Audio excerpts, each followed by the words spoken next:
कुमार बेहेरा निखिलंग ओडिशा बेसरकारी अध्यापक कर्मचारी संघर सभापति कहूँ। आज जो संघ तरफ आपण माने एकजुट होइचंती कोन उद्देश्य रखै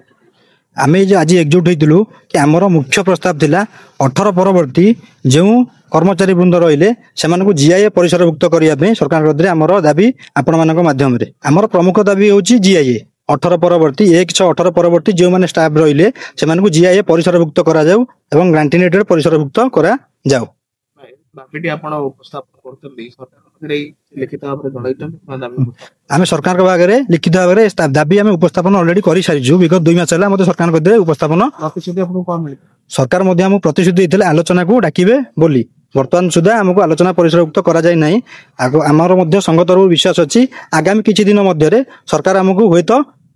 डाकी पारंती प्रस्ताव देई पारंती किछि। अच्छा आपण जदी आशा जदी पूर्ण न होय सरकार एति प्रति ध्यान न देंती त आगामी पदक्षेप कोन संघर निश्चित आशा अछि ए होछि लोकंक सरकार मोहन को सरकार जे कि से आम दाबी निश्चित भाव शुणिबे ता मध्य से 16 मास 18 मास मध्य रे प्रमाण करि सारिचंती से होचंती लोकंक सरकार लोकंकर प्रतिटी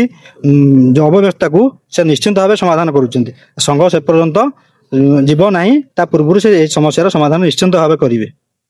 आज आम समस्त एकजुट होइतिलु आमर गोटे दाबी रहउची जहा प्रमुख दाबी जे आमे स्वल्प वेतन रे अनेक दिन धरी निष्ठार सहित निज कार्य संपादन करि आसुचु एवं आमे मध्य सरकार का अधीनस्थ जीआईए पाइबा को योग्य बोली विवेचित हेइस मध्य सारिछु एने आमे सरकार को लिखित भाव में जणाइछु एवं आमर गोटे आशा जे सरकार यथाशीघ्र आमर दुख शुणिबे एवं हमको जीआईए अंतर्गत मध्य करिबे। अगर सरकार आपन कथा न सुनबे कोडी ना कोडी आपन अनदेखा होतंती ताको कोन पदक्षेप नहीं सर आमर विश्वास रही सरकार अनेक समय अनेक प्रकार हमको मध्य साहाय्य करिचंदी एथर मध्य हमको से हमर